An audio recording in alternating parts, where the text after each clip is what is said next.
بسم اللہ الرحمن الرحیم۔ السلام علیکم۔ روزانہ واقعات سننے کے لیے اس چینل کو سبسکرائب کریں۔ ایک بوڑھا بھرے دربار میں داخل ہوا اور بے دھڑک بادشاہ کے پاس جا کر اس سے اپنا قرض مانگنے لگا۔ تمام درباری بوڑھے کی ہمت دیکھ کر حیران رہ گئے اور سوچنے لگے کہ آج تو بوڑھے کی جان بخشی نہیں جائے گی، مگر بادشاہ کے ماتھے پر ذرا بھی شکن نہ آئی اور بولا، کہو بابا کیا بات ہے؟ بوڑھے نے کہا، بادشاہ سلامت، میں آپ سے اپنا قرض وصول کرنے آیا ہوں۔ بادشاہ نے پوچھا، ہم کس طرح آپ کے مقروض ہیں؟ بوڑھے نے جواب دیا، جاہے پناہ، اگر آپ کو یاد نہیں تو کچھ کہنا بیکار ہے۔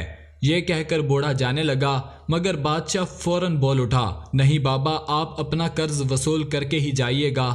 بوڑھا رک گیا۔ بوڑھے نے بولنا شروع کیا، حضور، سرنگا پٹم کی پہاڑیوں کے قریب جنگل میں میری جھونپڑی ہے۔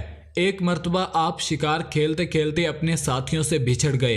ان کو تلاش کرتے کرتے آپ میری جھونپڑی کے پاس پہنچ گئے۔ آپ کو سخت پیاس لگی تھی۔ آپ نے پانی مانگا تو میں نے آپ کی خدمت میں انار کے شربت کا پیالہ پیش کیا تھا۔ آپ نے پیاس بجھانے کے بعد کہا تھا، ہم تم سے بہت خوش ہیں، تم کبھی ہماری خدمت میں حاضر ہو کر اپنا انعام لے جانا، تمہارا انعام ہم پر قرض ہے۔ آج برسوں بعد میں وہی انعام وصول کرنے آیا ہوں۔ بادشاہ نے کہا، مجھے یاد آ گیا، بابا کہو کیا چاہتے ہو؟ بوڑھے نے کہا، آدھی سلطنت۔ یہ سن کر سب سناٹے میں آ گئے اور خود بادشاہ سلامت بھی تھوڑی دیر کے لیے خاموش ہو گئے، مگر بولے، بابا ہم تمہاری خواہش پوری کرنے کے لیے تیار ہیں۔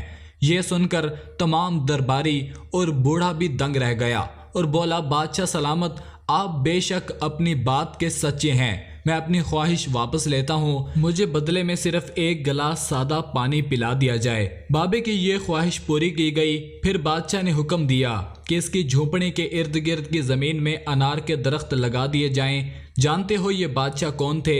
یہ تھے ٹیپو سلطان شہید۔ اگر تم بھی کسی سے وعدہ کرو تو اسے ضرور پورا کرو، اور اگر تم پر کوئی احسان کرے تو اس کا اچھا بدلہ دو۔ مزید اسی طرح کی ویڈیوز دیکھنے کے لیے چینل کو ضرور سبسکرائب کریں۔